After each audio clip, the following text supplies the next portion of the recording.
Hey everybody, happy Global CE Day. I'm privileged to have my friend Phillip Anyango from Kenya here.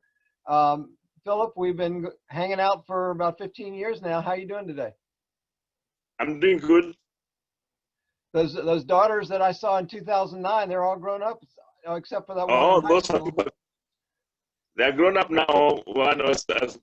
Is graduating in December. The other one is a second year, and the last one is in high school, joining university the year after next year. Very good. Phillip, tell us a little bit about what you've been doing the last few years in our field. Okay, in the field when I joined medical engineering, we're the first graduate of medical engineering in Kenya. Trained in technical Mombasa Polytechnic then, currently Technical University of Mombasa. So when we came to the field, it was certainly a big mess. There was nothing that was going on. And we started, initially, we were not respected. But as time went by, we realized that we were very useful people because now we were fixing equipment that had been down for a long time at very little cost. So the program has gone on. Right now, we have quite a number of biomedical engineers in health facilities, and they're doing marvelous jobs. One of the things that they're doing is servicing, planning for equipment, service and maintenance. They are also now involved in the procurement, developing equipment specifications. And of late, something which is coming up, they are being involved in equipment planning. That is when a new facility is being brought up.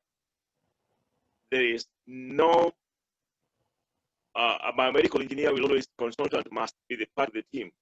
So we shall have electrical engineer, architect, electrical mechanical engineer. We shall have structural engineer. We shall have a biomedical engineer among the team. So that means that the country has recognized how important biomedical engineering is. Myself, the last assignment I was doing capacity building for the American International Health Alliance on laboratory equipment calibration, which went so well until last year when it ended. Right now, I'm doing my own consultancy after working for the government for around 30 years as a biomedical engineer.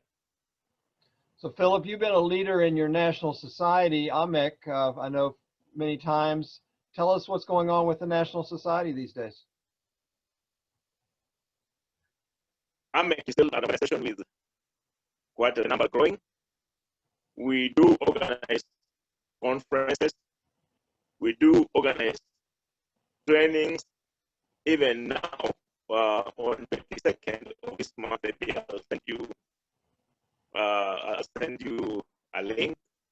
AMEC is hosting equipment calibration.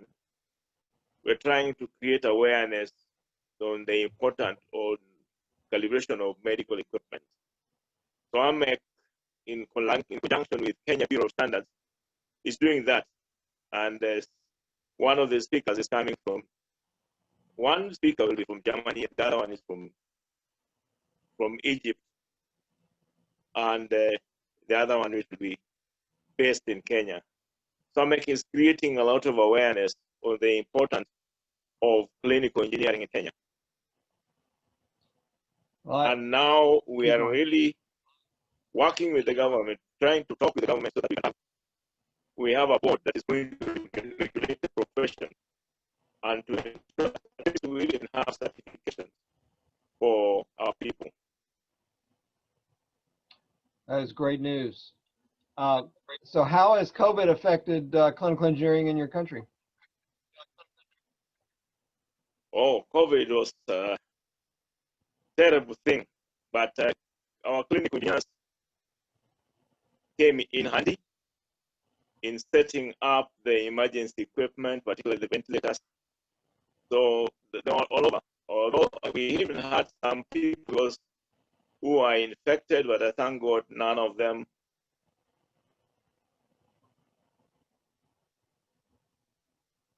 Are you there, Tom? Yeah, we're here. Keep going. I know bandwidth's a little bit of a challenge, but keep going. Oh yes. So we are, some of our biomates were infected by the virus, but thank God they recovered. I'm glad to hear. Yeah. So But Philip, the keep going. Yeah, but biomates in Kenya really participated in setting up the ICUs. I myself, I was involved in setting up 3 ICUs in the western region of Kenya. One is Homa Bay, the other one was at Vihiga. These are some of the things that there are some facilities that were not having ICU, but because of the COVID, they had to come handy that the ICUs had to be set up. And the people that were really involved in this were the biomates. And they came up very handy in helping the facilities. Philip, turn Clinical your engineers. camera back on if you're able to. So what's your vision for the future of clinical and biomedical engineering in Kenya? My vision for the future of biomedical and clinical engineering in Kenya is that we shall have a board, a body that is going to regulate the society, that is going to regulate the clinical engineers, and we are going to have certifications.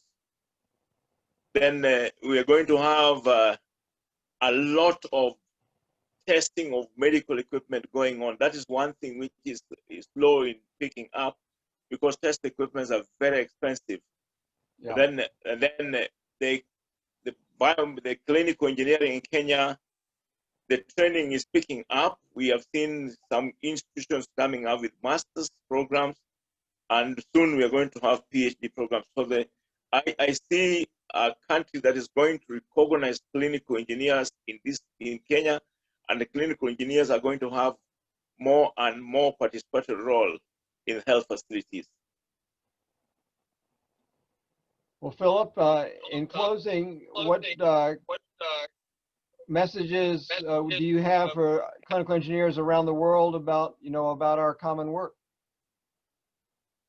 What I would say that clinical engineering is key, is contributing heavily into the patient safety and also the outcome of the patient. And therefore, we should love the job and do it with all our hearts.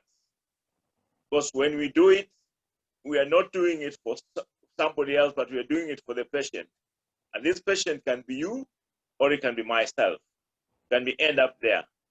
So let's be passionate about what we are doing, and we shall be highly be recognized in our places of work. Well, Philip, those words coming from you ring very true because I've watched you doing that kind of work for a long time, and I know this is how you operate, and so I know you're encouraging another generation there in Kenya, so thank you for your work. Thank you so much, Tom. Good to be with you today. Good to be with you too. Happy Global CE Day. Happy Global CE Day too. Bye-bye. Bye for now.